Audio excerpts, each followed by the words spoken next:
Bismillahirrahmanirrahim. Alhamdulillah Rabbil Alamin.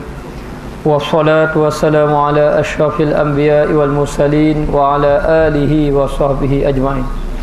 Subhanaka la ilma lana illa ma 'allamtana innaka antal alimul hakim.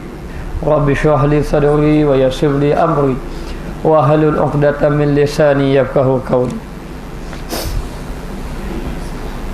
Qala musannif rahimahullahu ta'ala wa nafa'ana bi'ulumihi fid darain amin. Dan menggerak-gerak akan hamba pada ketika itu, dan membalik-balik akan dia, dan tinggal baginya ketetapan, dan menilai ia di dalam jalan kelepasan dan tempat aman daripada barang yang jatuh di dalam hati atau yang didengar dengan telinga. Yakni setelah kita ni menyedari bahawa kita ni banyak dosa, maka Allah Ta'ala buka hati kita dengan cahaya Allah. Sabit kita dapat cahaya Allah, kita sedar bahawa kita ini adalah hamba Allah Ta'ala yang perlu melakukan amal ibadat kepada Allah. Dan Allah Ta'ala utuskan Rasul kepada kita dengan didatangkan mukjizat, untuk menguatkan Islam ataupun agama yang dibawa oleh Nabi. Kemudian kita duk fikir pula banyak pula nikmat yang Allah Ta'ala berikan kepada kita. Wa in ta'uddu nikmatallah la tuhsuha. Kalau nak kira nikmat Allah Ta'ala banyak, maka bila kita fikir tu perlunya kita bersyukur pada Allah. Nikmat Allah Ta'ala ini sangat-sangat banyak beri kepada kita. Dan kita ingat pula Allah Ta'ala dalam waktu yang sama, kalau kita tidak mensyukuri nikmat Allah, kita akan diazabkan oleh Allah. Jadi nikmat yang Allah Ta'ala beri ini perlu kita syukur. Dengan arti kata syukur ini, kita melakukan nikmat, kita menggunakan nikmat yang Allah Ta'ala beri pada jalan yang diredai oleh Allah. Allah Ta'ala beri mata, kita tengok kebaikan. Allah Ta'ala beri kaki, kita pergi jalan kebaikan. Allah Ta'ala beri tangan, kita gunakan pada jalan kebaikan. Ini dia panggil bersyukur pada Allah.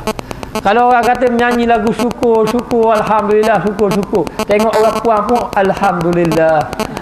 Syukur juga. Syukur juga.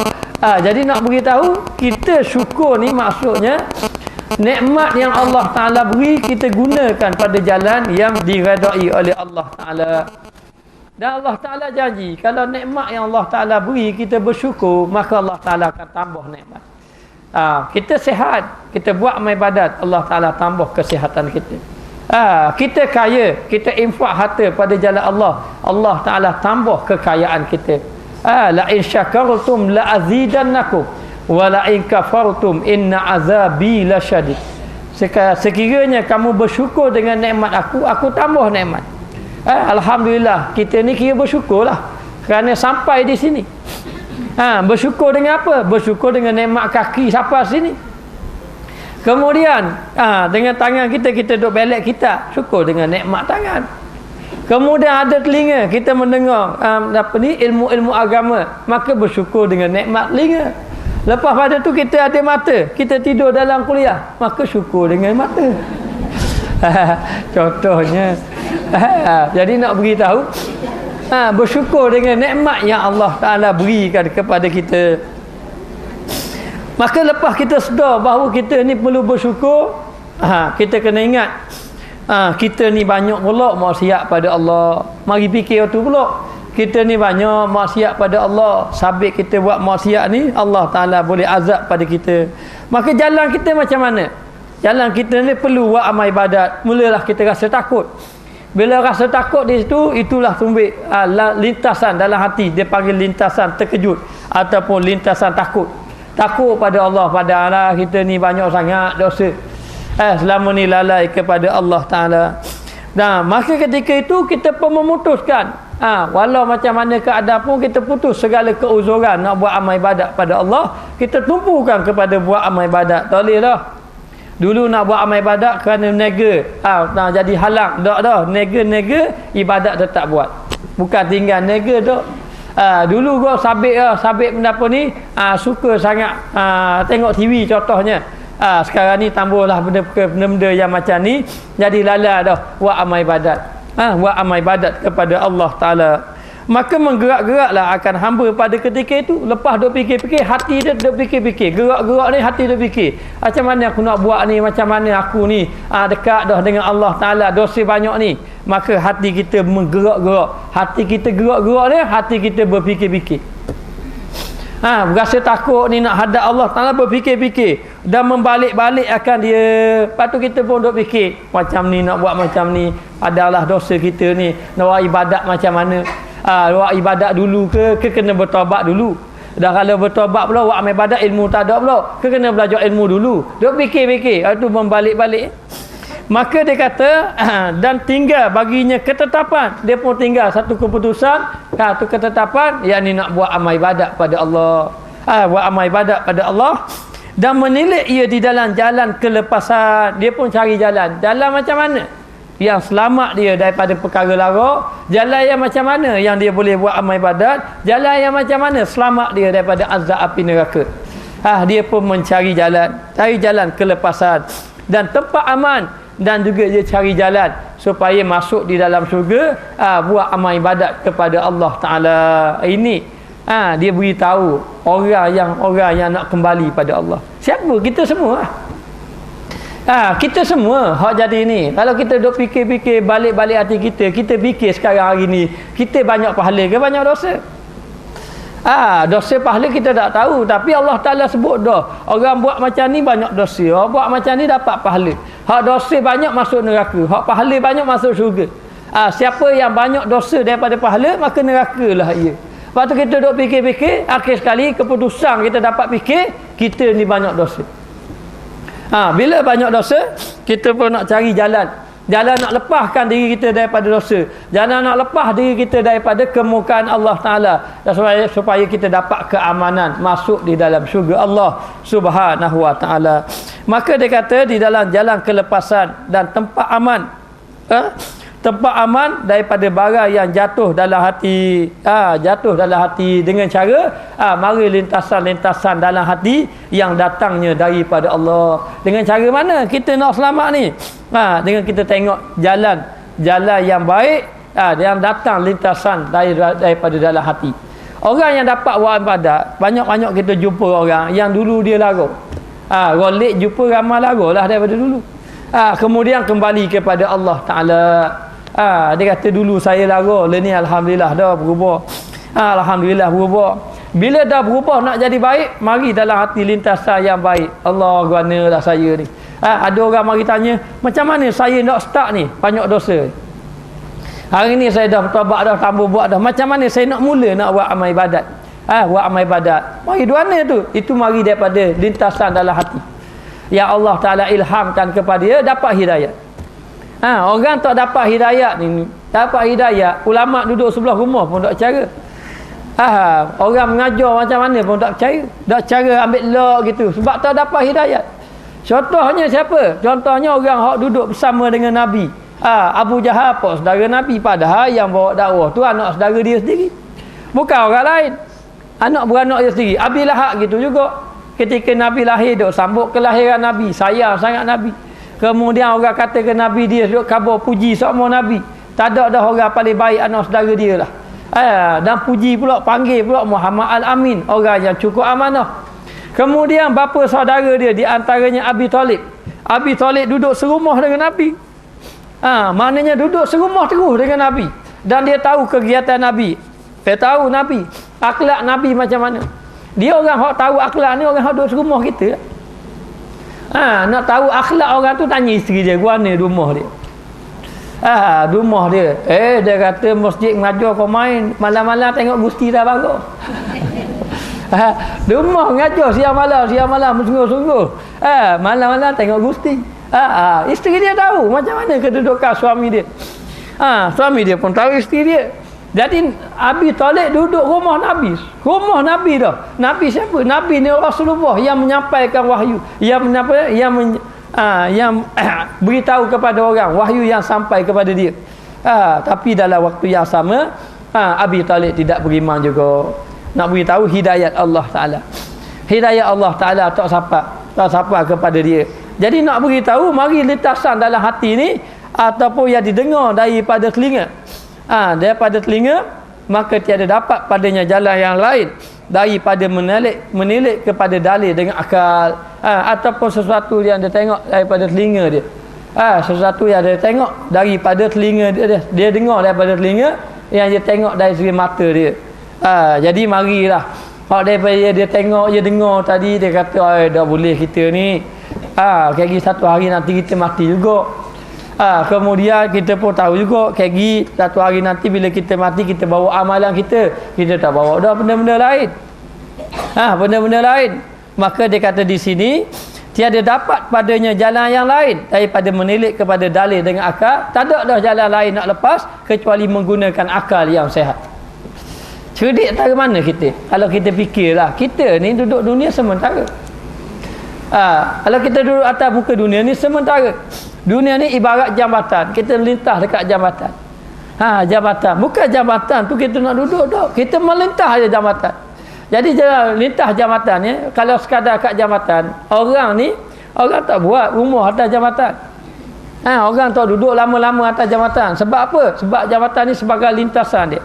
Dunia jusrun lil akhirah. Dunia adalah lintasan ataupun jambatan bagi akhirat. Macam kita nak pergi Kuala Lumpur, kita singgah ke Mamang sekejap. Singgah ke Mamang tu kita nak singgah sekejap je, destinasi tempat kita tuju Kuala Lumpur. Takkanlah kita singgah dekat ke Mamang, kita tengok ada rumah batu besar nak jual, kita beli situ, padahal kita duduk mana. Nitah je kejap, sampai ke Mamang kejap tengok rumah untuk dijual, beli lalu situ. Beli tu kalau beli pun sekejap pergi Kuala Lumpur. Jadi saja je. Akhir kali kita ni dok kejar benda yang meninggalkan kita.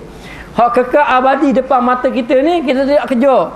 Maka bila kita menggunakan akal, kita pun dapat tahu tak ada dah jalan lain nak lepas ni. Kita ni kena buat amal ibadat kepada Allah dan mengambil dalil istidlal. Istidlal ni mengambil dalil dengan kejadian ini atas Tuhan yang menjadikannya. Maka dia pun ambil dalil bukit bekar gunung ganang ni semuanya dijadikan oleh Allah.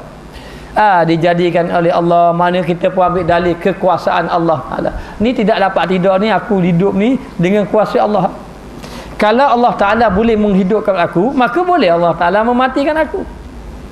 Dah mana pergi-pergi orang lain, tu semua dah mati dah. Dan dia mati, dia bawa kenapa? Dia tak bawa apa dah kecuali amal ibadat dia.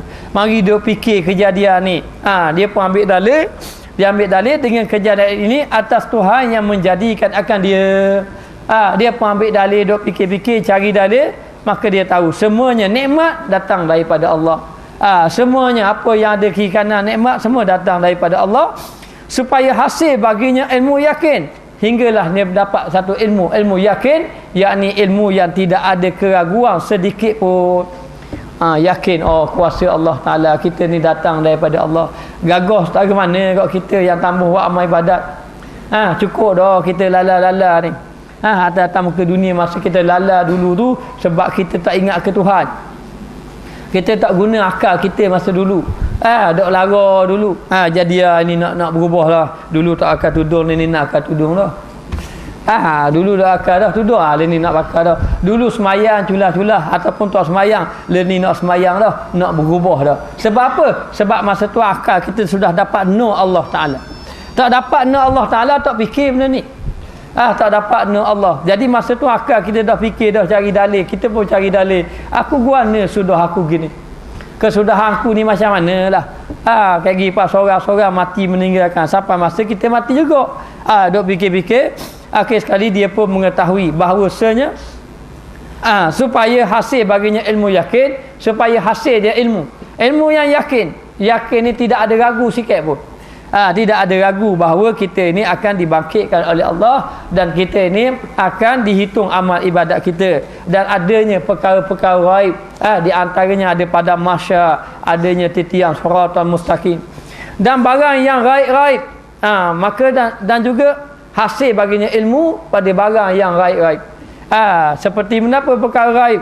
Seperti adanya hari akhirat, adanya azab kubur, adanya titian siratal mustaqim, adanya mizan, adanya timbangan, adanya surat-surat amalan yang diberi kepada orang-orang yang melakukan perkara mungkar di atas muka dunia.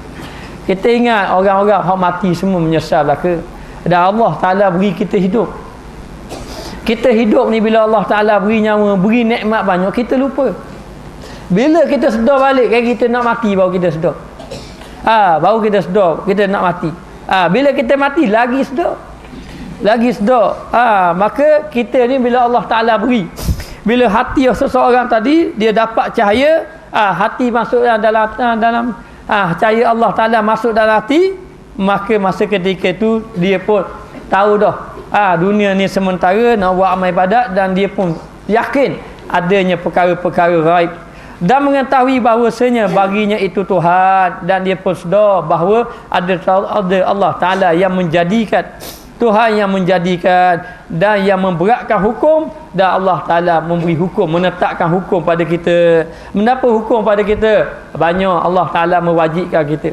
Ada yang wajib, ada yang haram. Mendapat yang wajib, Allah Ta'ala suruh sembahyang. Maka kita pun fikir, Allah kena sembahyang dah, dulu lala sangat dulu, sekarang ni kena sembahyang. Allah Ta'ala suruh puasa, kita pun puasa. Allah dulu kerek kau tinggal puasa dulu. Hamba kata saja tak tahu biar maknanya dulu kerek kau tinggal puasa. Ni tinggal puasa lah, kena bayar video banyak-banyak lah. Hak bagi yang bayar video tu, hak qada puasa kena qada puasa.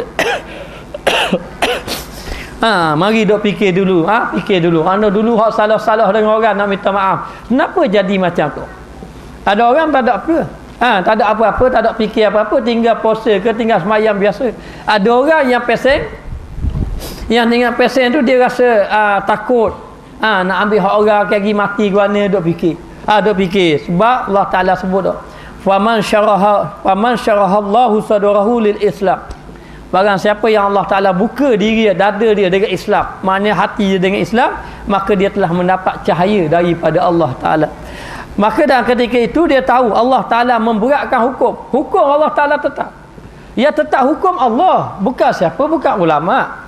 Ulama' tak ada pakat ramai-ramai. Mereka kita pakat buat musyawarah. Nak pakai tudung ke tak payah pakai tudung. Orang ni kata tak payah, ni kata pakai. Orang ni kata tak apa dah, zaman ni tak payah dah lah. Waktu tubik hukum. Okey, akad tangan. Akad tangan. 10 orang kata tak payah, 2 orang kata hukum. Tak payah pakai. Hukum bukan macam tu. Hukum datang daripada Allah. Datang daripada Allah. Macam hukum minum arak dulu. Dulu sahabat Nabi minum arak dulu. Kalau kita baca sejarah dulu, sahabat Nabi minum arak. Sebab apa minum arak? Sebab dulu arak tak haram lagi, boleh minum. Boleh minum. Mari Saidina Umar kata jumpa Rasulullah, dia kata ya Rasulullah, haramkanlah minum arak, jangan minum arak lah. Dia kata gitu sebab dia minum arak. Tapi bila hukum tak ada lagi dia minum. Bila hukum ada dia tak minum lah. Tiba-tiba turun ayat, ya ayyuhallazina amanu innamal khamru wal maisir wal ansabu wal azlamu rijsun min amali syaitan fajtanibuhu la'allakum tuflihun. Wahai orang-orang yang beriman, sesungguhnya arak, judi, tenun nasib, menyembah patung berhala adalah amalan syaitan, hendaklah kamu tinggal. Ayat ini menunjuk kepada kita bahawa haram minum arak. Sahabat Nabi bila dengar ayat ni, dia minum, dia berhenti serta-merta. Hak tengah minum, dia lepar air.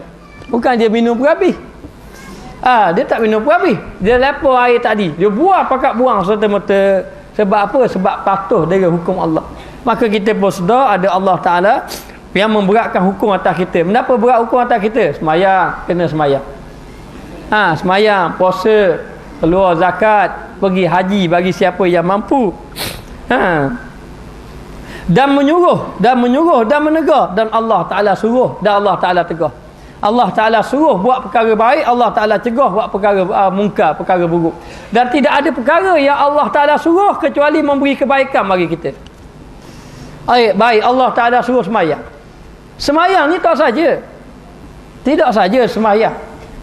Semayang ni menyehatkan tubuh badan kita, semayang.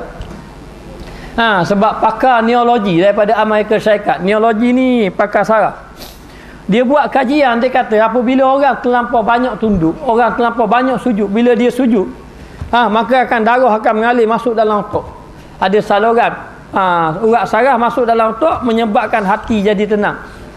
Hati pun jadi tenang. Rupa-rupanya orang yang banyak sujud ni hati tenang. Hati tenang. Jadi nak beritahu segala ibadat yang kita buat ada kebaikan bagi kita. Allah Ta'ala suruh puasa, bukan suruh menyakitkan hati kita, suruh puasa tak. Ibarat kereta kita kalau ada kereta berjalan mau siang hari siang malam. Ada seorang tu dia kata dia kerja di Kemaman, dia berulang dengan motor Honda Kart.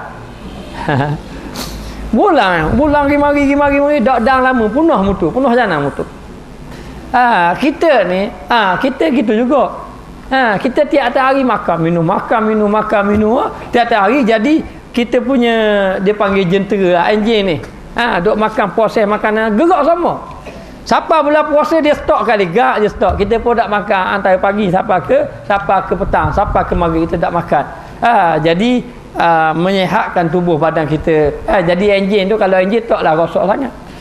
Payah nak rosak. Jadi ada kebaikan. Dan tidak ada sesuatu yang Allah Ta'ala larang kecuali memberi mudarat kepada orang yang beriman. Beri mudarat pada kita. Allah Ta'ala tak beri minum arak. Sebab apa? Sebab arak tu mudarat. Allah Ta'ala tak beri kita makan khinzir. Tahu khinzir kan? Sebab apa? Sebab khinzir tu mudarat. Mudarat khinzir. Jadi nak beritahu Allah Ta'ala dia suruh kita buat benda, Allah Ta'ala suruh kita larang. Maka inilah Aqabah ni dia panggil apa ni? Rintangan lah kita kata. Ataupun tanjakan, ataupun kita panggil halangan. Ini halangan. Maka dia kata yakni pertama-tama bukit yang berhadap akan dia di dalam jalan ibadat. Ni toh dia. Dia kata ibarat bukit.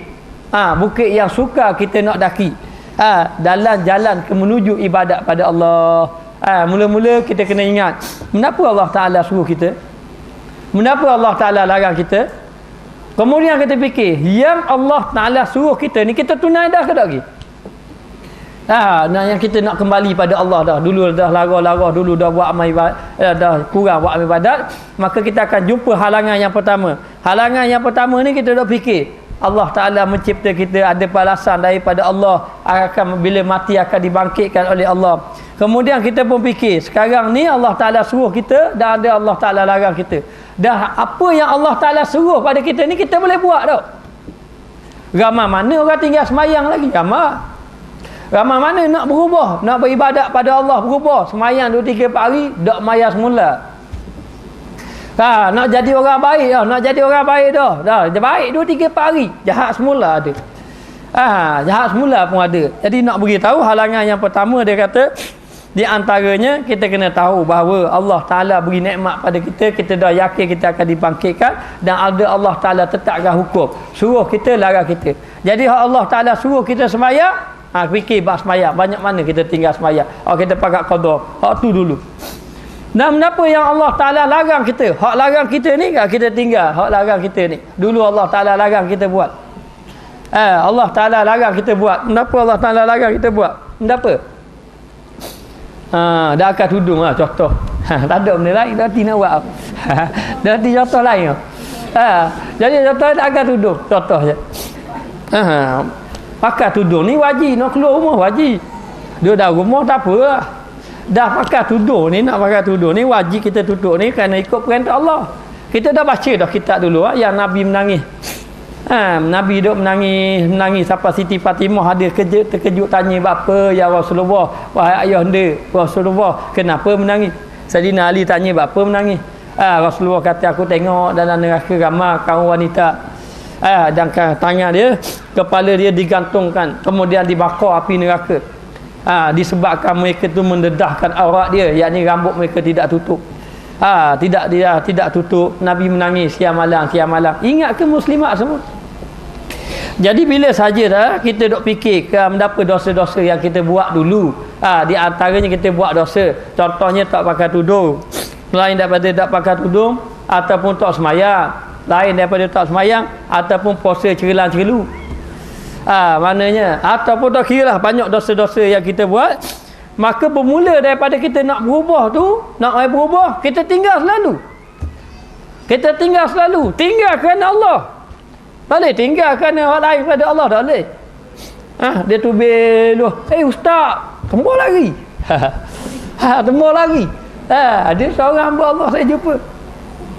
Saya nampak dia, tapi saya walau tak nampak. Walau tak nampak lah.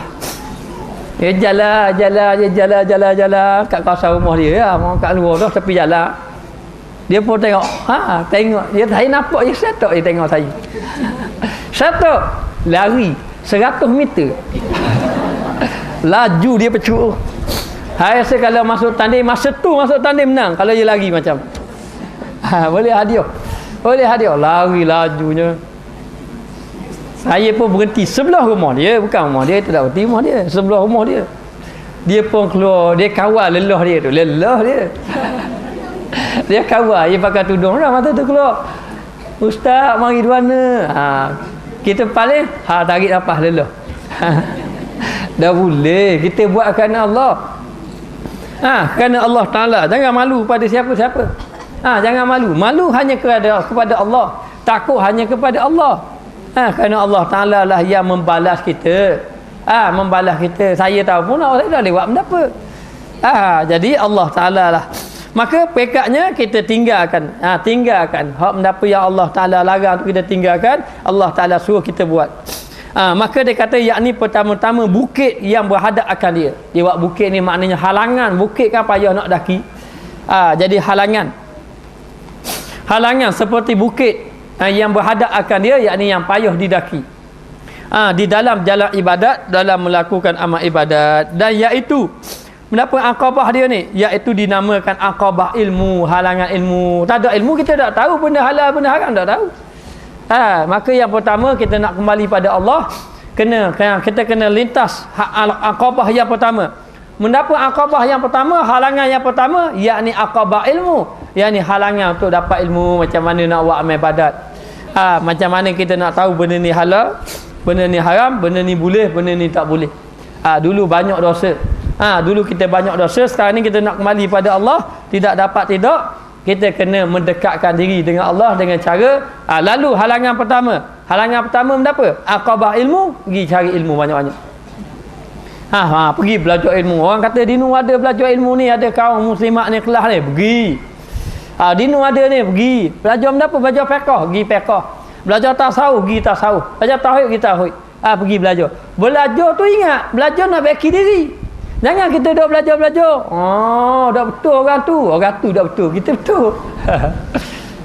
Belajar-belajar. Belajar baiki kita, rasa cara orang lain. Saya duk baca-baca, boleh mikir kita je. Amu mikir dah orang-orang lain. Mikir orang kita diri dah habis dah mikir. Banyak orang dosa. Maka kita nak lalu aqabah yang pertama ni, aqabah rintangan ilmu ni, dapat ilmu ni. Yang pertama ni, kita nak tahu ilmu ni. Ilmu yang menyebabkan kita ni, ibadat kita ni boleh diterima. Kita nak tahu ilmu. Mana yang Allah Ta'ala suruh, mana yang Allah Ta'ala larang. Mengapa yang Allah Ta'ala suruh, mengapa yang Allah Ta'ala larang. Jadi nak beritahu kita pun kena lalulah aqabah ilmu. Ingat belajar ilmu ikhlas kerana Allah. Nak baiki diri sendiri. Rasa duk tengoklah orang lain. Kita tengok orang lain, semakin kita tengok orang lain, makin tak betul kita. Makin tak betul. Maka dia kata aqabah ilmu dan juga makrifah. Makrifah yakni mengenal Allah Ta'ala. Biar kenal, tahu ilmu dan kenal Allah Ta'ala. Kita kenal Allah Ta'ala, kena tahulah dengan cara tahu sifat-sifat Allah, perkara yang wajib, perkara yang mustahil, dan tahu Allah Ta'ala berkuasa memberi nikmat pada kita dan mengazabkan kita. Mengazabkan kita. Allah Ta'ala berkuasa di atas segala-galanya. Maka dia kata supaya adalah pertama pekerjaannya itu di atas penglihatan, dan kita tahu bahawa yang pertamanya apa yang kita buat di atas penglihatannya. Penglihatan Allah Ta'ala. Allah Ta'ala tahu apa yang kita lakukan. Jadi pekat pertama kena ambil ilmu dulu. Ilmu tu apa ilmu? Kita kena belajar yang pertama ilmu akidah, ilmu tauhid. Belajar biar kita kenal Allah Ta'ala. Kenal Allah Ta'ala ni pekat orang awam ni kenal dari segi sifat Allah.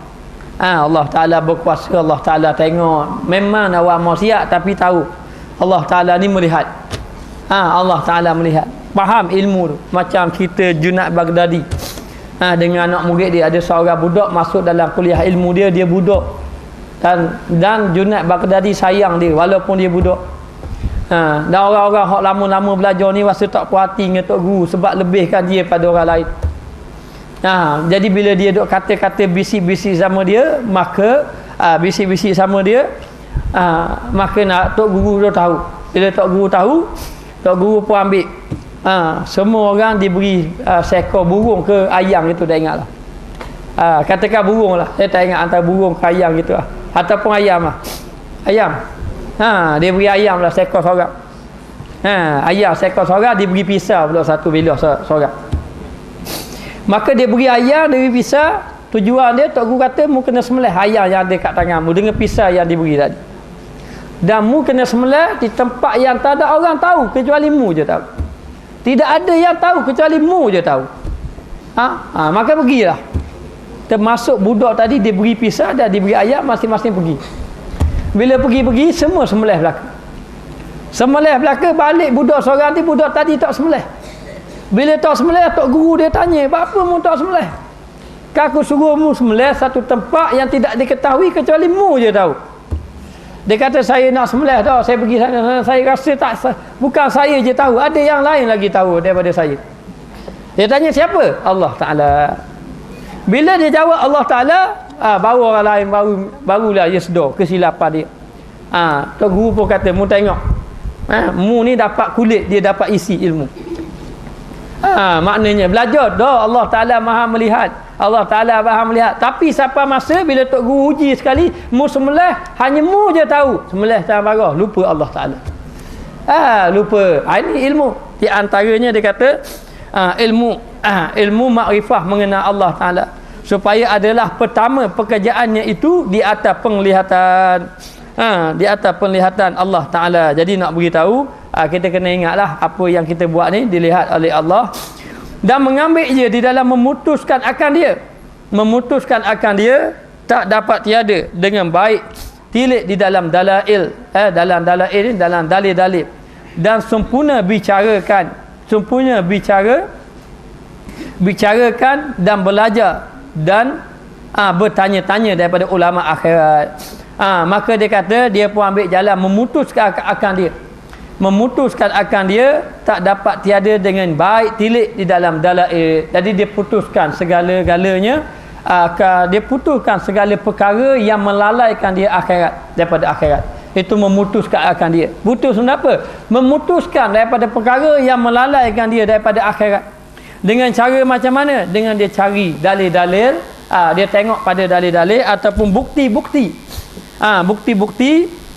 dan sempurna bicarakan, dan dia akan elok percakapan dia, mengelokkan percakapan dia. Dah berubah dah cakap dah, jumpa sikit cakap berakhirat, tambah dah sikit-sikit cakap berakhirat. Saya jumpa sahabat saya dulu, dia dulu memanglah dia kata dia lagu. Dan memang saya tahu memang dia tak main pergi surga. Lepas ni berubah, alhamdulillah. Sikit-sikit cakap akhirat semua. Dah cakap dah dunia. Tapi selepas dia cakap akhirat, dia pun kata lah, dulu cakap dunia pun, ni cakap akhirat dah. Dia kata gitu pula. Dah apa, berubah. Berubah. Ada sahabat saya tu, dia masa kecil-kecil sama-sama kawan dia. Mari dia. Saya pun, saya tengok dia ramai saya pun pergi saja nak kenal saya lama. Dia tengah cakap-cakap, saya siapa dia senyap belaka ramai-ramai. Dia pakai senyap. Senyap belaka. Bila dia senyap, dia angkat tangan. Dia angkat tangan, dia buat gitu. Ada rendah, ada tinggi sikit, ada tinggi, ada rendah, ada ni. Mati belaka, tinggi rendah. Yang benda apa angkat tangan? Mati belaka. Baru dah start. Kita mati belaka Ustaz. Lepas pada tu barulah nak cakap agama. Kita pun tembus lari bisi bangun mula cakap benda Allah Allah. Jadi dia kata orang ni kalau dah berubah, dia akan mencari-cari macam mana nak cari jalan nak jumpa Allah Ta'ala, macam mana jalan ni. Dan dia akan tahu dah kita sekarang ni, dulu Allah Ta'ala kita tinggalkan, masuk tinggal Allah, kita lupa Allah. Hari ni kita tahu apa yang kita buat ni Allah Ta'ala perhati belaka. Kemudian dia putuskan segala yang melalaikan dia pada akhirat. Tambah dah dulu, tambah dah. Ada seorang tu, tambah dah Allah Ustaz, hari kalau boleh gaji 5,000 saya tambah dah. Dah berapa tambah? Kalau lalai awak menderuk. Tak boleh lagi, boleh cakap belaka. Lalai. Jadi dia putuskan benda-benda hak lalai tu. Maka dia kata tiada dengan baik tilik di dalam dalail. Maka dia pun tengok kepada dalil-dalil, bukti-bukti. Tengok pada orang-orang yang mati, macam mana mati, tak ada benda. Saja je, saja. Dia pun tengok Allah orang ni. Kita dulu pun ada pitih dulu pun. Lara kot, masa-masa lara dulu, ada pitih pun tak ada benda pun. Kerja-kerja siang malam tak kaya juga. Dan sempurna bicarakan. Maka dia pun dah berubah. Dia pun elokkan percakapan dia. Dengan dikata sempurna bicara, dia cakap baik-baik. Sikit-sikit cakap bab akhirat. Sikit-sikit cakap bab akhirat. Cakap bab sembahyang jemaah, cakap bab puasa, cakap bab ibadat. Dan lepas pada cakap saja tak jadi juga. Cakap yang baik dan belajar. Dia pun pergi belajar. Sebab tu kita ni kalau kita bertaubat nak jadi orang baik, kita kena belajar. Belajar ilmu. Sama ada ilmu tauhid, ilmu fiqh dan sebagainya, kita belajar. Bila belajar ni tujuan dia, yang pertama kita belajar tujuan nak cari redha Allah. Yang kedua kita belajar ni supaya kita selamat daripada jahil. Kerana Allah Taala tak suka orang jahil. Kerana Allah Ta'ala akan menerima ibadat yang berdasarkan kepada ilmu. Dan yang ketiga kita belajar ni supaya kita dapat tahu yang mana satu Allah Ta'ala larang, yang mana satu Allah Ta'ala suruh. Yang keempat kita belajar ni supaya amal ibadat kita diterima oleh Allah. Salah je kita belajar, tujuan lain je, habis ibadat kita tidak diterima oleh Allah. Jadi nak beritahu, dia pun suruh belajar dan bertanya-tanya daripada ulama akhirat dan bertanya dengan ulama akhirat. Ulama ni ada dua, satu ulama dunia, satu ulama akhirat. Jadi ulama dunia ni ulama yang kerja kepada harta benda dunia ataupun pangkat dan sebagainya. Ulama akhirat ni ulama yang takut pada Allah. Innama yakhshallah min ibadihil ulama. Sesungguhnya hamba aku yang takut kepada aku adalah ulama. Contoh ulama akhirat, contohlah banyak ulama akhirat ni zaman-zaman dulu. Zaman ni kita tak mau katalah siapa ulama akhirat. Kita pun tak tahu kita ni orang yang baik dengan Allah ke tak, wallahu alam, betul tak tahu. Di antaranya Izzuddin Abdul Salam. Izzuddin Abdul Salam ni satu hari pemerintah pergi rumah dia, tanya hukum. Boleh tak nak ambil harta rakyat? Ambil harta rakyat tujuan dia nak beli senjata, nak beri kepada askar-askar yang duduk di sempadan. Kerana askar yang duduk di sempadan itu mempertahankan negara. Kata Izzuddin bin Abdul Salam, oleh kerana memari hari Jumaat, aku nak baca khutbah sekejap lagi, mu kena marilah sembahyang Jumaat, aku nak beri jawapan dalam khutbah Jumaat. Maka Izzuddin Abdul Salam pun pergilah sembahyang Jumaat. Raja pun ada, khalifah pun ada, dia pun berkhutbah. Bila berkhutbah, dalam khutbah dia pun kata, khalifah mari rumah saya, dia tanya hukum, saya nak jawab hukum dia. Dia pun kata, hukum dia adalah haram, tidak boleh. Lepas dia baca khutbah, belum lagi dia turun nak semayang, tak dah semayang, dia ditangkap. Ditangkap, kemudian dibuang dekat pulau. Pulau tu bukan macam pulau Awaman. Kalau dia buang pulau dekat pulau Awaman, tambah balik pun tak apa. Comel, boleh pergi tengok Taj Mahal, boleh pergi tengok Masjid Kristen. Dia buang dekat pulau, duduk seorang diri dekat pulau, buat amal ibadat di situ. Akhir sekali rakyat memberontak, marah. Sebab apa? Buat ulama ni. Rakyat memberontak, akhir kali raja jadi takut. Bila raja jadi takut, pujuk dia. Bila pujuk dia tambah. Dia kata khalifah, maafkan kamu, dan khalifah kata kamu pergilah minta maaf dengan khalifah dan salamlah dengan dia. Dia kata, apa pula khalifah nak maafkan dia? Dia tidak bersalah. Saya tak maafkan khalifah. Dan khalifah kata nak salam, nak suruh saya salam dengan dia. Dia kata, saya tambah salam dengan dia. Dia nak cium tangan saya pun saya tambah beri. Akhir kali orang tu pun balik, rakyat marah, khalifah pujuk lagi. Bila khalifah pujuk, dia pun kata, baiklah, saya boleh balik, tapi dengan syarat. Dia kata, jangan ganggu saya nak menetapkan hukum. Kerana dia buat ni kerana Allah Ta'ala. Jangan ganggu saya. Bila saya kata suruh heboh haram, jangan marah-marah. Mana nak tetap dah lalu hukum. Maka barulah dia balik. Dia balik tu jadilah khadi macam biasa. Jadi nak beritahu ini di antara ulama akhirat, ulama yang hanya takut kepada Allah Ta'ala. Maka lepas daripada tu dia pun belajar. Kita semua kena belajar dengan ulama-ulama akhirat. Carilah orang-orang yang soleh, yang ada ilmu. Ada ilmu yang soleh. Kita ni ilmu tak ada, soleh pun tak juga. Di samping tu untuk nak tengok tak ada tu boleh tolong baca. Tolong baca. Cari ulama-ulama yang soleh. Cari dan belajar. Maka orang ni bila dia sedar tu, dia cakap pun dah baik. Kemudian dia belajar, dan dia banyak bertanya dengan ulama-ulama akhirat. Ulama-ulama akhirat. Yang adalah mereka itu membawa jalan di dalam jalan ini. Maka ulama ni yang bawa jalan. Jalan ni. Jalan mana? Jalan yang bawa kita kepada Allah. Kalau kita salah pilih ulama pun tak jadi kita. Tak sampai ke Tuhan tak bagus. Kita duk belajar, sombong tak hilang. Hasad deki tetap hasad deki. Takabur juga. Boleh jadi kita belajar dengan orang yang ada hasad deki juga. Kita belajar kau sombong kita. Boleh jadi kita belajar dengan orang yang sombong juga. Kita belajar rasa kau jauh dengan Allah. Boleh jadi kita belajar dengan orang yang jauh dengan Allah. Maka kita cari hak akhirat dia, ulama-ulama akhirat yang dekat diri dengan Allah, kerana ulama ini bawa kita pada jalan ni. Jalan mana? Jalan akhirat. Jalan akhirat. Jadi nak beritahu bawa pada jalan akhirat. Dan pelita bagi umat, dan ia merupakan pelita bandingannya seperti pelita. Sebab apa? Sebab ulama-ulama ini dia menyusahkan diri dia nak hidayat, nak cerahkan hati-hati kita, supaya kita ni dapat mengenal Allah Subhanahu Wa Taala. Ibarat pelita. Orang kata umpama lilin ni dia bakar diri dia cerah orang. Ulama dia tambuh gitu, dia punuh diri dia, orang lain molek dak boleh. Ulama akhirat ni diri dia molek, kemudian memberi hidayat pula, molek pada orang lain. Molek pada orang lain. Imam Syafi'i dia duduk dengan mak dia. Dia duduk dengan mak dia. Kita duduk rumah saja tak jadi. Akhir sekali nak keluar lah, nak pergi belajar. Bila nak pergi belajar saja, dia khabar ke mak dia. Mak dia khabar sedih mak dia, sebab dia duduk dengan mak dia, tiba-tiba nak tinggal pula mak dia. Dia pun duk fikir. Akhir sekali ambil jalan, tak jadi belajar. Bila tak jadi belajar, dia pun khabar mak dia. Mak hamba tak jadi pergi lah.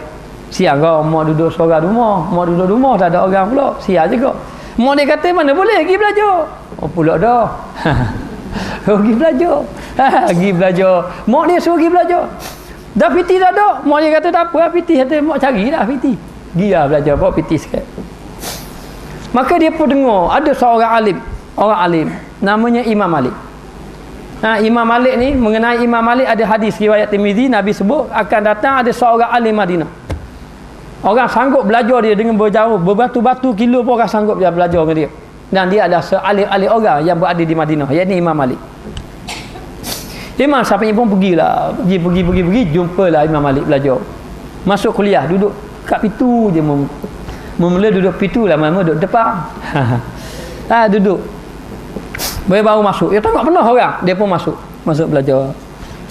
Bila masuk belajar, dia tak ada benda. Dia ambil macam pupuk lalang gitu.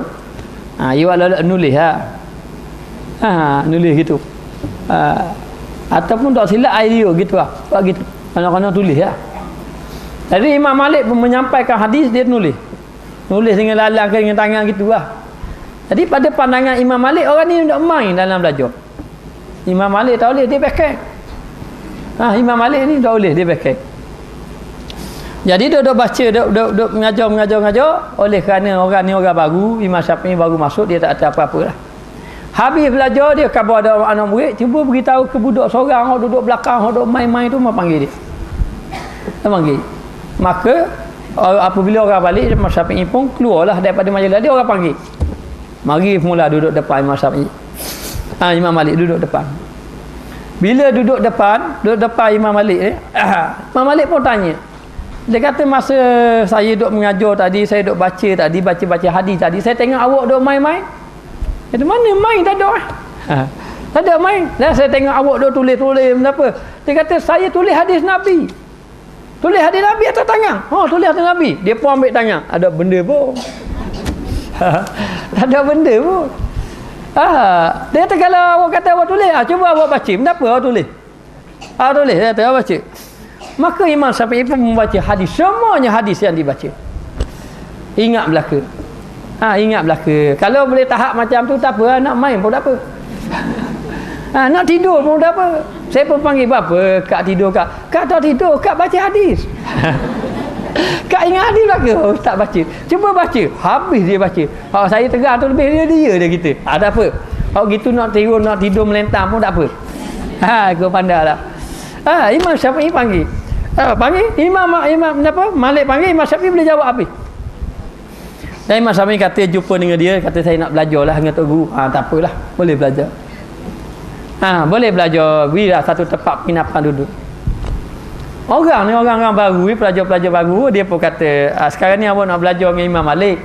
Awak tak ada buku awak? Tak ada buku. Dah awak ambil buku ni. Dia pun pergi pinjam buku. Dia pun pergi. Satu kitab. Kitab tu, nama kitab tu Muwatta. Kitab Muwatta. Imam Syafi'i pun ambil kitab Muwatta. Malam tu Imam Syafi'i pun baca. Semalaman je. Esok kan dia pergi beri balik kepada tuan dia. Dia kata ambil lah. Ambil lah. Dia kata saya sudah menghafal semuanya sekali. Semalaman hafal. Tu kata siapa bunyi tu? Maka dia kata saya sudah menghafal semuanya sekali. Mana ada orang boleh menghafal semua sekali? Tapi dengan izin Allah boleh. Menghafal, sudah kita menghafal, habis dia menghafal. Dia pun belajarlah dengan Imam Malik. Belajar. Imam Malik tengok cergah otak dia. Memang boleh hafal hadis belaka, maka Imam Malik pun sayang. Jadilah dia anak murid Imam Malik. Imam Malik. Dan dia jadi orang rapat. Kadang-kadang bila sayang dengan anak murid ada lebih-lebih ni, kerana Tok Guru sayang. Sayang. Beri lepas. Orang lain tak beri lepas lagi, dia beri lepas dah. Jadi dalam keadaan macam tu, Imam Syafi'i pun jadi rapat dengan Imam Malik. Satu hari Imam Malik ni dia ada kuda banyak. Di antara kuda tu kuda hitam. Orang molek lah. Molek. Aku Imam Syafi'i pun selalu bermain-main dengan kuda hitam tadi. Orang dulu je bayi kuda, orang ni bayi kereta. Lebih kurang je. Jadi nak beritahu main-main, akhir kali Imam Malik pun tanya dia, "Mu kenal ke tu?" Dia kata, "Kenal." Ambil remu lah. Boleh ke dia ibat kuda? Sehinggalah Imam Malik ni selalu berapat. Sehinggalah Imam Syafi'i pun habis belajar, minta kebenaran dengan Imam Malik. Minta kebenaran dengan Imam Malik, nak belajar dengan orang lain. Maka dia pergi belajar lah. Boleh jadi belajar dengan Junaid Baghdadi, tak kira lah, dia pergi belajar. Imam Syafi'i pergi belajar. Maka Imam Malik tetap mengajar macam biasa. Lama Imam Syafi'i dah mengajar, buka halaqah, dah tak jumpa pun Tok Guru dia. Lama tak jumpa Tok Guru dia Imam Malik. Sehinggalah pada satu hari Imam Syafi'i pun saparlah nak tengok ayah akak dia, Tok Guru dia, sekaligus ayah akak dia lah. Jadi nak jumpa ayah akak dia sekali, pergilah. Bila pergi saja tengok orang ramai. Imam Syafi'i bila tengok ramai, dia masuk nusuk-nusuk duduk belakang tiang. Duduk belakang tiang. Perangai Imam Malik ni, dia suka tanya anak murid dia. Zaman dulu anak murid tanya Tok Guru. Tok Guru tanya anak murid. Zaman ni anak murid tanya Tok Guru. Dia beza gitu. Tujuannya tanya nak tengok faham tak faham. Maka Imam Syafi'i, Imam Malik pun tanya soalan ni yang boleh dijawab adalah Imam Syafi'i saja boleh jawab. Dia pun tanya satu soalan. Bila tanya satu soalan, semua orang tak boleh jawab. Dan kebetulan pada hari itu Imam Syafi'i masuk dalam majlis ilmu. Imam Syafi'i nusuk belakang tiang. Siapa yang duduk belakang tiang tu? Anak murid Imam Syafi'i. Nusuk belakang tiang. Dia nusuk belakang tiang. Bila dia nusuk belakang tiang, orang lain tak boleh nak jawab. Bila orang lain tak boleh nak jawab, dia duduk belakang tiang, dia khabar orang sebelah dia. Khabar jawapan. Bila dia khabar jawapan, orang tu pun beri jawapan. Bila jawab betul, Imam Malik kata, ada dah pengganti Syafi'i. Ada dah pengganti Syafi'i. Kemudian dia tanya lagi soalan yang kedua. Tanya orang lain, tak boleh nak jawab kok. Bila tak boleh nak jawab, Imam Syafi'i khabar orang sebelah je. Jawapan dia macam ni, macam ni. Dia pun jawab juga. Orang yang sama. Imam Malik pun kata, Allah, masa bila budak ni jadi pandai? Dulu tak pandai, tak ke mana. Kalau Imam Syafi'i memang nampak dah dia, memang dia akal cergah dah. Tanya soalan yang kedua, boleh jawab juga. Tanya soalan yang kedua. Soalan yang ketiga dia tanya, soalan ni dia pernah bermain-main soalan ni dengan Imam Syafi'i. Dan Imam Syafi'i boleh jawab lah soalan. Tak ada orang lain boleh jawab. Dia tanya soalan yang ketiga, orang lain semua tak boleh jawab. Orang sebelah Imam Syafi'i minta jawapan. Aku minta jawapan. Dia pun jawab juga. Bila dia jawab je, kata Imam Malik, Syafi'i, kau tahu dah mu ada belakang tiang. Ada. Aku tahu mu ada belakang tiang ni kata. Keluar.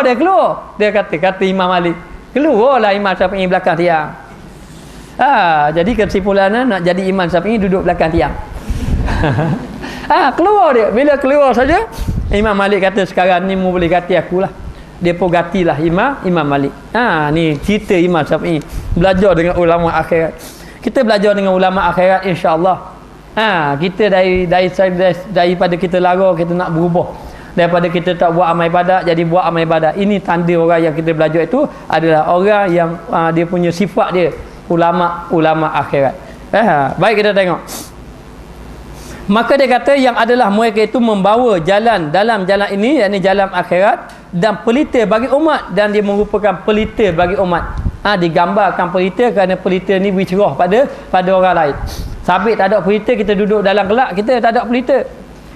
Maka kalau tidak ada ulama-ulama duduk dalam gelap kok kita, gelap kejahilan, tak tahu benda. Tak tahu benda. Hak ni asak deki di antara satu sama lain. Hak ni dok marah, hak ni dok balah. Sebab tu kita tengok kalau satu-satu tempat, satu-satu kampung tidak ada majlis ilmu, penduduk kampung porak-poranda. Porak-poranda. Jadi nak beritahu, dia kata ulama ini merupakan pelita bagi umat kerana sabit dia memberi cerah daripada duduk dalam pada kegelapan sehinggalah kepada cahaya hidayah Allah Taala. Dan dia kata ikutan a'imah, ikutan imam-imam, dia merupakan ikutan. Jadi ulama ni mengikutkan ikutan ulama akhirat ni, ikutan bagi imam-imam, a'imah ni imam-imam ataupun kita kata pemimpin-pemimpin lah. Pemimpin-pemimpin, jadi ikut. Bila dia pakai ikut ulama, kita ada pemimpin-pemimpin, kita ikut ulama, jadi baik berlaku semuanya. Sabit dengan ada ulama. Sebab tu ada dalam kitab dia kata seandainya tidak ada ulama, nasaya hidup kita seperti haiwan. Maknanya seandainya tidak ada ulama. Jadi hidup pun tak tahu kala dah. Jadi kita kena belajar dengan ulama-ulama. Dan tempat mengambil faedah, dan dialah tempat kita nak mengambil faedah, yakni nak mengambil ilmu. Nak ambil ilmu dengan dia, dapat kita faedah, dan minta doa yang soleh daripada mereka itu, doa yang soleh, doa yang baik, dan minta doa dengan orang-orang yang soleh. Sebab tu kepentingan kita duduk dalam majlis ilmu. Yang pertama kita dapat ilmu, dapat ilmu sekadar ilmu pengetahuan. Yang kedua dia kata ulama-ulama ni dia ada nur cahaya. Okey, sekarang ni cahaya ni nak beritahu bila cahaya ni nur dia ni dengan Allah Ta'ala menyebabkan dia takut pada Allah, kuat dia buat amal ibadat pada Allah. Maka bila kita duduk dalam majlis dia, cahaya dia melimpah dalam hati-hati kita. Memang kita tak nampak cahaya, melimpah masuk dalam hati kita. Jadi berkat daripada dia kuat ibadat masuk dalam hati kita, kita pun jadi kuat juga amal ibadat. Kuat juga amal ibadat. Macam kita duduk berjalan dengan orang hak berani. Dulu takut je. Bila kata jalan dengan orang berani, dengan kita cakap sedap. Dengan kita pun cakap sedap. Marilah aku tak takut sikit pun. Tak takut sikit sebab orang berani ada sekarang itu. Ya jadi orang panggil aura, apa dia orang panggil gelombang ataupun orang panggil cahaya lah, cahaya. Maknanya nur dia. Jadi nak beritahu orang-orang alim ni, orang-orang alim bila kita duduk sama dengan dia, cahaya iman dia yang dia takut pada Allah melimpah dalam hati kita. Kita hak rasa takut ni, kita tak takut, mari takut sikit. Lepas tu tak heran bila kita duduk dalam majlis ilmu yang lama ni kita malas buat ibadat, mari sikit dalam hati. Rasa nak buat amal ibadat. Lagi balik nak ngaji dah molek balik buka TV tak bagus. Contoh. Sebab apa masa duduk tu dia punya cahaya ilmu tu siapa ke dia. Tapi masalah cahaya tu tak lekat. Balik rumah dia gelap tak bagus, gelap mula. Gelap semula. Itu amburi contoh ya. Maka dia kata di sini, jadi ikutan a'imah, pemimpin-pemimpin dan tempat mengambil faedah dan minta doa yang soleh. Dan lagi dia kata bila kita duduk dalam majlis orang-orang soleh, orang soleh kan berdoa. Bila orang soleh doa tu, berkat tu terima tu sabit dia soleh, kita dapat semua belaka. Jadi kita nak juga doa orang-orang yang soleh. Doa orang-orang yang soleh. Kadang-kadang orang-orang dulu dia jumpa orang-orang soleh, kurang-kurang je minta doa, tolong doa kat saya. Sekarang apa? Kerana doa orang soleh ini berkat dia dekat dengan Allah Ta'ala. Maka dia kata doa yang soleh daripada mereka itu siapa? Mereka itu ulama akhirat. Akan taufik. Taufik dan minta tolong. Taufik ni tolong. Pertolongan Allah Ta'ala buat amal ibadat itu dia bagi taufik. Dia kata akan taufik dan minta tolong. Minta tolong dia, tunjuk jalan sampai akhirat. Bukan minta tolong akad barang. Minta tolong dia, minta tolong tunjuk jalan akhirat. Lama ni kita lala, kalau salah tolong tunjuk. Sehinggalah bahawa diputuskan akan dia dengan taufik Allah Ta'ala, sehinggalah dia memutuskan segala-galanya, sehingga dia dapat taufik Allah Ta'ala. Putus dah, akhirat tambah, dunia tambah, sehinggalah dia putuskan pada akhirat, sehingga dapat taufik hidayah Allah. Sebab itu kita kalau kita sedar, rasa sedar, rasa insaf, sekadar insaf saja, kita tidak dekatkan diri kita dengan ilmu, kita tidak dekatkan diri kita dengan orang-orang soleh, hati kita tidak bercahaya juga. Kita tak agak-agak ramai ibadat. Insaf, sebab tu kita dengar, taubat dah 3-4 kali taubat, dah jadi benda. Sebab apa? Sebab jalan bertaubat kita tidak kena. Jalan bertaubat kita kena cari ilmu, duduk dengan ulama-ulama, belajar, duduk dalam majlis ilmu dan minta doa kepada dia supaya hati kita ni jadi cerah, dan juga minta dengan Allah Ta'ala supaya kita dapat taufik. Apa makna taufik? Pertolongan Allah buat amal ibadat. Dapat pertolongan Allah. Kita yang tak mampu nak buat, tak ada pertolongan. Kita tidak dapat pertolongan taufik Allah. Sebab apa tak dapat? Tak dapat sebab kita tak dekat dengan Allah. Kita tak salah Allah, kita yang tambah. Macam mana nak dapat taufik Allah? Maksiat buat banyak. Dengan cara kita buat ibadat, kita dekatkan diri Allah, Allah Ta'ala beri taufik, dan dapat taufik pertolongan Allah buat amal ibadat, ia jadi ringan. Nak main tahajud pun ringan. Main tahajud pun ringan. Saya pelik kot, tok guru saya, kadang-kadang kita duk sembang dengan dia. Ni anak murid ni berubu-rubu nak cakap dengan tok guru. Lepas pada tu kadang-kadang habis dia buat kuliah, lepas isyak ni tanya lagi saja, tak ada salam pun tanya. Tujuan nak cakap dengan dia, nak cakap, nak ambil ilmu dengan dia. Tak apa, curi ilmu tak apa, tok guru tak rugi. Ilmu kalau PT memang dah tok guru tak PT dah lah, dia seluk PT tok guru habis semua PT. Tapi ilmu tak PT, dah hilang. Kau belajar, minta. Kadang-kadang sembang sampai pukul 1 pagi. Dulu kita buat perjumpaan dengan tok guru, belajar-belajar pondok, jumpa dengan tok guru, cakap dengan tok guru sampai pukul 1 ke 2 pagi. Cakap. Berhenti tak berhenti, sahabat tegur. Jadi dia nampak ustaz dengan mata. Ustaz dulu dia berhenti lah. Kau apa? Kau dua habis cakap. Hak cakap dengan dia kau dua dak bangun belaka. Tok guru molek-molek ada tahajud. Tok guru molek-molek ada tahajud. Boleh sembahyang. Umur ni umur 60 lebih, umur 60 lebih, tua dah. Allah kalau dia sembahyang terawih kok lambatnya lah. Bangun. Tak ada nampak lelah sikit. Bangun. Gagah dia, gagah. Itu taufik Allah. Taufik pertolongan Allah dalam melakukan amal ibadat. Kita minta taufik Allah Ta'ala. Biar Allah Ta'ala beri kekuatan kita nak buat amal ibadat kepada Allah. Maka dia kata di sini,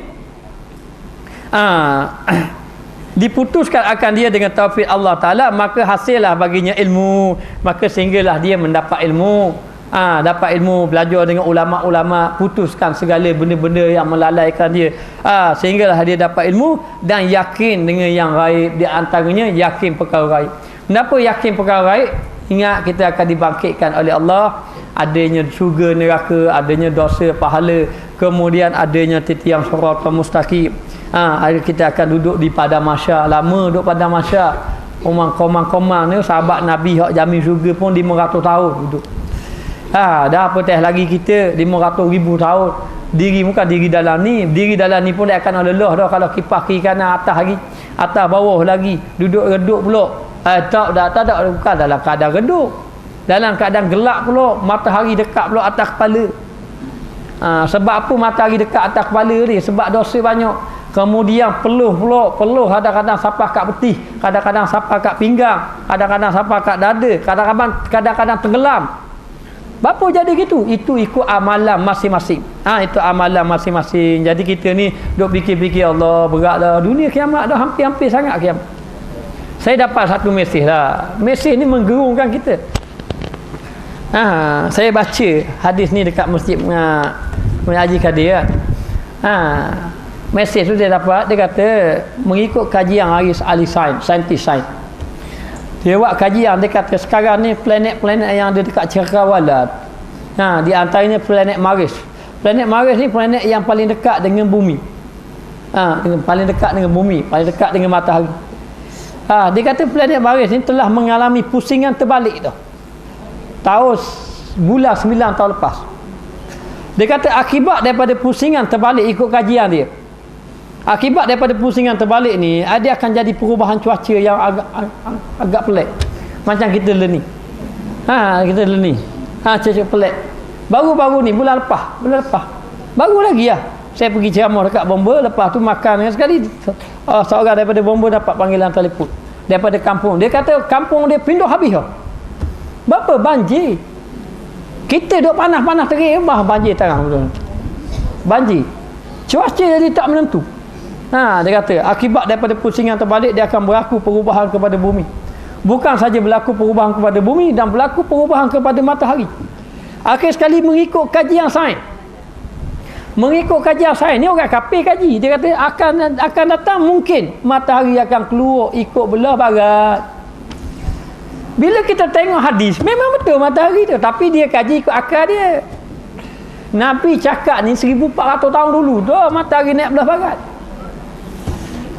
Naik belah barat. Nah, kabarnya dunia kita ni hampir-hampir kiamat. Zaman fitnah ni, kita duduk zaman fitnah banyak. Zaman fitnah banyak. Jadi nak beritahu, sehinggalah kita minta pada Allah Ta'ala beri kesedaran kepada kita, timbul satu ilmu yang dekatkan diri dengan Allah, dan yakin dengan perkara ghaib. Yakin dengan perkara ghaib, dan iaitu bahawasanya baginya Tuhan, di antara yakin perkara ghaib, di antaranya apa? Adanya Allah. Yang jadi lala buat amal ibadat dak tahu kala ni sebab dak fikir ke Tuhan. Ilmu tu ada, yakin tu tak ada. Senang kita kata. Yakin tu tak ada. Maka bahawasanya baginya Tuhan yang esa, ada Tuhan yang esa, tiada disekutu baginya, dan tiada sekutu bagi Allah. Tak ada bandingan bagi Allah, tak ada dua bagi Tuhan kita, tak ada. Maka dia kata tiada sekutu baginya, ialah yang menjadikan akan dia, Allah Ta'ala lah yang menjadikan dia menjadi segala-galanya, langit, bumi, gunung, ganang, termasuk kita semua, dan yang memberi nikmat atasnya, dan memberi nikmat atas kita semua. Siapa? Allah Ta'ala beri. Dan bila Allah Ta'ala beri nikmat kita, apa kita nak lawan Allah? Maka Allah Ta'ala berfirman, kaifa takfuruna billahi wa kuntum amwatan fa ahyakum summa yumitukum summa yuhyikum summa ilaihi turja'un. Bagaimana mungkin manusia boleh kufur pada Allah? Berapa pula manusia nak kufur dengan Allah, sedangkan Allah Ta'ala jadikan kita daripada tiada kepada ada, dan daripada ada kita akan ditiadakan, dan apabila kita ditiadakan kita akan diadakan balik. Ini kita akan dibangkitkan lepas daripada kita mati, dan bila kita bangkit, kita akan kembali kepada Allah Ta'ala belaka. Jadi bila kembali tu ada dua tempat, syurga dan neraka, amalan baik, amalan buruk. Maka siapa yang buat dosa dapat azab, siapa yang buat ibadat banyak-banyak dapat pahala, dapat nikmat daripada Allah Ta'ala. Maka kita pun dapat ilmu adanya Allah. Lepas pada Allah tu kita yakin adanya Allah Ta'ala, jadikan kita memberi nikmat kepada kita, timbul satu keyakinan. Kenapa kita akan diazab kalau kita tinggalkan ibadat? Kita dah akan rugi serugi-ruginya. Timbul yakin dalam hati. Bila daripada yakin tadi, timbullah berasa nak buat amal ibadat pada Allah Ta'ala. Inilah yang pada kita sekarang. Kita perlu buat macam ni lah, ingat pada Allah ni. Kita baru pekak jalan ni. Tengok Imam Ghazali buat ayat ni dalam kitab. Memang kena dengan kita. Dia ajar kita ni pekak awal-awal ni nak kembali kepada Allah ibadat. Maka dia kata di sini, hasillah ilmu dan yakin dengan ghaib, dan iaitu bahawasanya baginya Tuhan yang esa tiada disekutu baginya, ialah yang menjadikan akan dia dan memberi nikmat atasnya, dan yang memberi nikmat atas kita semua. Kita ni yang boleh bangun semua tu, boleh buat ibadat ni sebab nikmat Allah Ta'ala beri. Masa Allah Ta'ala beri nikmat ni lah buat. Jangan tunggu kita tak boleh bangun baru nak buat ibadat. Maka dia kata Allah Ta'ala beri nikmat atasnya, dengan tiap-tiap nikmat ini, dan tiap-tiap nikmat, banyak nikmat yang Allah Ta'ala beri pada kita. bahawasanya ia melazimkan akan dia dengan syukurnya. Dan kita pula bila dapat nikmat kena melazimkan diri, kena berkekalan kita berkekalan diri kita ini dengan syukur kepada Allah. Maknanya kita kena duduk diri kita dalam ibadat sama pada Allah. Sebab Allah Ta'ala beri sama kita sihat kan.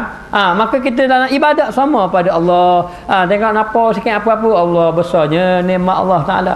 Nampak gunung ganang, Allah nikmat Allah Ta'ala besar. Nampak saja apa-apa, kembali kepada Allah Ta'ala. Boleh buat amal ibadat, Alhamdulillah. Allah Ta'ala beri belaka buat amal ibadat. Bukan kata orang lain dok belaka buat ibadat, arah ambil seorang je rajin. Dak balik pada Allah, dak jadi. Tak jadi, kena balik pada Allah Ta'ala. Alhamdulillah hamba ni boleh semayang ni menuju Allah Ta'ala beri sihat. Bila-bila sihat ni lah nak pergi surau, nak pergi ibadat, nak dengar masa sihat ni lah. Alhamdulillah besarnya nikmat Allah Ta'ala. Jadi kita kena syukur pada Allah, duduk dalam keadaan beribadat pada Allah, sentiasa ingat kepada Allah Subhanahu Wa Ta'ala dan menyuruh akan dia dengan khidmatnya. Dan Allah Ta'ala suruh kita berkhidmat. Kenapa Allah Ta'ala suruh? Dia kata wa ma khalaqtul jinna wal insa illa liya'budun. Tidak aku jadikan jin dan manusia kecuali buat ibadat pada Allah. Contoh buat ibadat ni, kita semua ni dalam ibadat belaka ni. Syukur kita, Alhamdulillah dah Allah Ta'ala pilih kita. Selama ni mungkin kita Allah Ta'ala tak pilih lagi kita. Selama ni Allah dengar dah orang baca-baca masa malam hari sungguh. Tapi bila ni Alhamdulillah mari duduk dalam ibadat. Sekurang-kurang kita bersyukur dah. Sekali kita duduk dalam ni, kita bersyukur telinga, bersyukur mata, bersyukur tangan, bersyukur kaki, bersyukur anggota kita. Syukur pada Allah Ta'ala. Sebab apa? Sebab Allah Ta'ala pilih kita. Yang bukan senang nak pilih ni. Pilihan Allah Ta'ala. Allah Ta'ala dah pilih dah kita ni. Dan ada juga orang, semangat. Tak ada dah bagus. Tak ada tu bukan benda, pergi kat lain. Pergi kat lain. Jadi nak beritahu semuanya adalah pilihan Allah Ta'ala belaka. Pilihan Allah Ta'ala belaka. Maka dia kata di sini khidmat dia, Allah Ta'ala suruh khidmat. Jadi dengan apa? Dengan tenaga yang Allah Ta'ala beri, dengan akal yang Allah Ta'ala beri, kita berkhidmat, buat amal ibadat dan taat akan dia dengan zahirnya dan batinnya. Dan buat taat dengan Allah Ta'ala dengan zahir dan batin. Hati hak zahirnya kita buat amal ibadat, hati kita ni hak batin ingat Allah Ta'ala, tidak asat dengki pada orang, tidak riak, tidak ujub, tidak takabur dan sebagainya. Buat ibadat zahir dan batin. Zahirnya kita Allah Ta'ala beri sihat, beri sihat. Ada orang dia zahir sihat, batin sakit, ni berat. Sihat pergi mari tapi hati asat dengki orang, tu batin sakit. Kita nak ibadat zahir dan batin. Innallaha la yanzuru ila suwarikum wala ajsamikum walakin yanzuru ila qulubikum. Allah Ta'ala tak tengok bentuk wajah kamu, rupa kamu tak tengok. Allah Ta'ala tak tengok dia punya tubuh badan kamu, gagah setara mana, tak tengok. Tetapi walakin yanzuru ila qulubikum, akan tetapi Allah Ta'ala tengok batin kamu, hati kamu. Allah Ta'ala tengok hati kita, kita buat ibadat ikhlas ke tak ikhlas. Allah Ta'ala tengok. Maka perlu kita ibadat kita ni buat taat dengan zahir dan juga batin, dan menegahkan akan dia dan menakutkan akan dia daripada kufur, dan menegahkan akan diri kita daripada buat perkara mungkar dan ditakutkan dengan kufur. Dan kita pun takut jauhkan diri kita daripada melakukan kufur dan seksa bagi maksiat. Wallahu a'lam. Sambung akan datang berdoa. Bismillahirrahmanirrahim. Rabbana zalamna anfusana wa illam taghfir lana wa tarhamna lanakunanna minal khasirin. Allahumma alimna ma jahilna, Allahumma rizqna ilman nafi'an wa rizqna rahman tayyiba. Wa sallallahu ala sayidina Muhammad wa ala alihi wa sahbihi wa sallam. Walhamdulillahi rabbil alamin.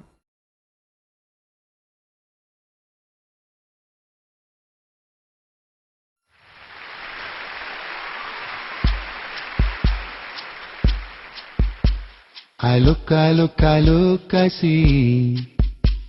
I see a world of beauty. I touch, I feel. I feel the world around so real. And everything I do, I dedicate to you. 'Cause you made me, I am for you. I listen, listen, listen, I hear the words of God so clear. I read, I read, I read, I know. It helps my knowledge grow. And everything we do, we dedicate to you. 'Cause you made us, we are for you. I listen, listen, listen, I hear. He sent the prophet to show us the way. He made religion perfect that day. Peace be upon him we pray. Salatullah wa salamu alayh. I sleep, I sleep, I sleep, I dream. I dream I'm in the garden green. I wish, I wish, I wish, I pray. I pray to be here every day.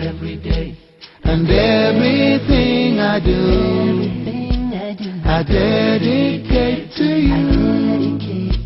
'Cause you made me, I am for you. I work, I work, I work, I strive to make something of my life. I seek, I seek, I seek, I find. I find another hill to climb. And everything we do, we dedicate to you. 'Cause you made us, we are for you. I look, I look, I look, I see. He sent the prophet to show us the way. He made religion perfect that day. Peace be upon him we pray. Salatullah wa salamu alayh. He sent the prophet to show us the way. He made religion perfect that day. Peace be upon him we pray. Salatullah wa salamu alayh. Peace be upon him we pray. Salatullah wa salamu alayh.